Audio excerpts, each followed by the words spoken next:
The top 10 NFL teams according to Cris. All right, so Cris is going to give you his 10. I'll give a little color commentary, if Okay, you will. a little Bob Costa. Exactly right. Number 10 is... I'm going to go with your hometown, Houston, Texans. Hometown's Kansas City, but I was there for a while. Yes. Go ahead. Place you call home. Yep. 3 straight wins, AFC South title. Even the head coach there is bragging about it to the reporter 2 years in a row. Number 1 in defense. That's the part that's interesting, is number 1 defense, right? Quarterback, savage. Better than Osweiler.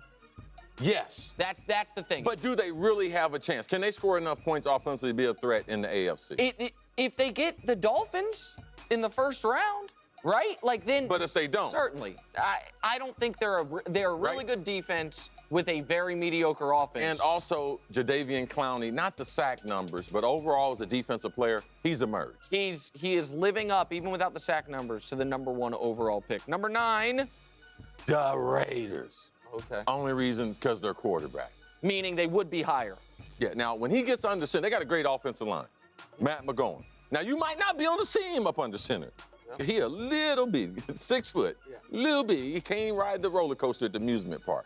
So their ability to be able to throw the ball like Peter King, do that deep. Now their offensive line will still have an impact on the game. But how many throws can he make over 15 yards? Well, and this is a team that leads the NFL in plus minus. Part of that's because the defense forces turnovers. Part of it's because Carr wasn't turning the ball over. Yes. You got to worry about that with McGloin.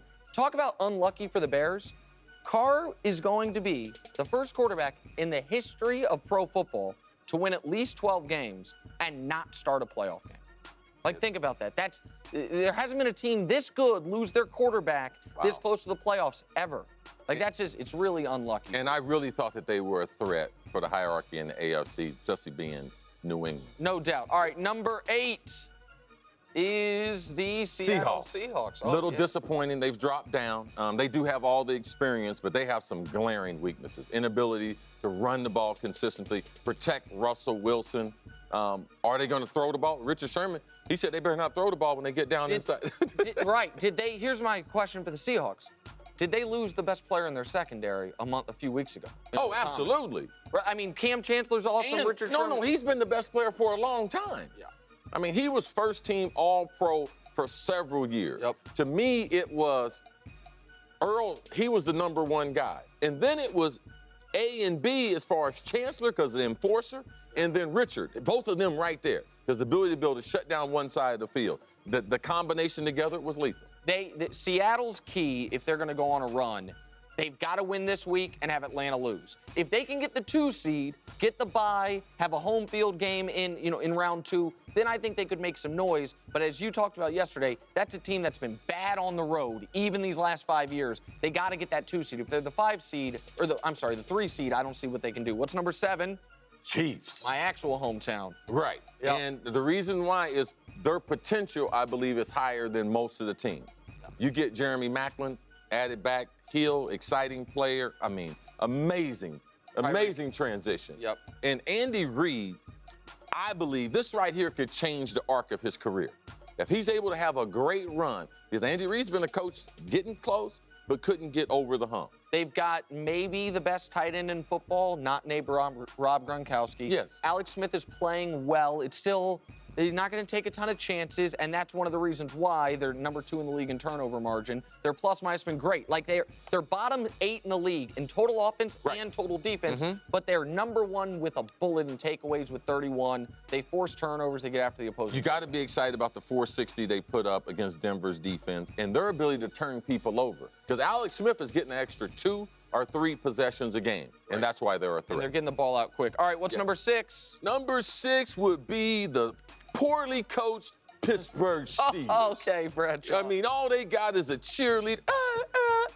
You know, Tomlin responded to that. Oh, did he? Yeah, we'll have that. We'll have that tape for you in a minute. But go ahead. But the Pittsburgh Steelers, their ability, the Bees, Ben, Bell, and Brown, 3 most dominating triplets. It's a triplet in the NFL. And their ability to stick with the running game. The last 4 weeks of the season, they're going to give him the ball. No. Le'Veon Bell. He's the best running back in football. Yes. No Zeke's awesome. No, he's special. And here's the thing with Bell, and maybe there's a guy you played with or against that he reminds you of. He stops on the field, it looks like, and looks around. His patience, I've never seen maybe Barry Sanders. I'm not saying he's Barry Sanders, but like the patience of looking unorthodox. His vision is unreal. It's uncanny. And to develop with the offensive line in Pittsburgh, they know how he's going to run. So his ability is unique to any other style that we've ever seen. Dominant player out of the backfield. His presence and what you have to do to be able to stop him and the amount of tension, and then you got AB on the outside. It's unbelievable. Yes. Number 5. The Pack. Yeah. Green Bay Packers and Aaron Rodgers. That's all. That's all you got to say, right? Aaron Rodgers. Well, they start 4-6, and there's a little dissension between the coach, how they're going to do things, and the quarterback. But they've been able to win 5 in a row, outscoring their opponents 154-88. That's critical, and he could be the best player in the tournament. So it's like the NBA. Best player's got a chance. Packers have the best player on the field every game they play. Number 4. Your Odell Beckham-led Giants. If the Giants are the 4th best team in football, guess what? What? It means Beckham's the best player in the league, as I've been saying, because they got nothing on offense. Okay, he's one of the best players, but as a wide receiver, it's hard to be the best. Now, I played with the great Jerry Rice. At no point people say, you know something? He's the best player in the league. But he was. He wasn't the most valuable, but he was the best. I'm just going to do Jerry Rice is in a handful of players that I would pick as the greatest players ever. Yeah. Out of all the Hall of Famers, him, Jim Brown, and a handful of guys. Right. They're the best players at any position. Right. And right now in the league, Beckham, with a bad quarterback and no running game and not a great secondary wide receiver, his team's 10-5, and you got him in the CC hierarchy. He's the 4th best team in football. Their ability, largest margin, scoring margin, 15 points a game. Second fewest 3-and-outs in the league. So your defense is not getting, the time of possession. They're able to get fresh because they're undersized and able to play fast. 500 points this season. Anytime you can score 500 points in the season, all those teams that you mentioned were threats as far as being conference champions. Right now, they're the 8th highest scoring team in league history. And Matty Ice, his ability, this season, 34 touchdowns, only 7 interceptions, after coming off a season that was subpar for him last year, where he had 21 and 16. And he's done some of that without Julio. Yes. Julio's missed some time. Absolutely. This isn't an Andy Dalton, A.J. Green situation where the quarterback's just a product of the great wide receiver. Matt Ryan's been great to a bunch of guys. All right, who's number 2? Number 2 are the boys. Dallas Cowboys. 155 yards rushing a game, dominating time possession, over 32 minutes in a game, which has really helped their defense out. Their defense is now a top 5 defense. Dallas' ability to score in the red zone and their ability defensively to negate teams from scoring touchdowns. They've scored on 94.5% of their red zone possessions. They are not leaving points on the field. So one of the reasons I think most people would have them number 1, but your number 1 team is, of course, New England Patriots. All right, how come?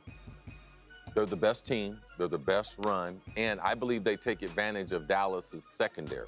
I believe they put 7, 8 in the box. I believe they put a double team or cover 2 on Dez, and they force Witten, Williams, Beasley to beat them. They are not going to let – Bill Belichick will not let one player beat him. Here is what is remarkable to me and why the league should be terrified of the Patriots.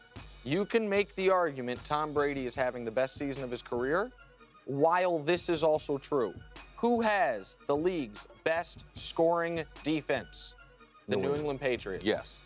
That's remarkable. Listen, they're not a great defense. But somehow. But this is what they are.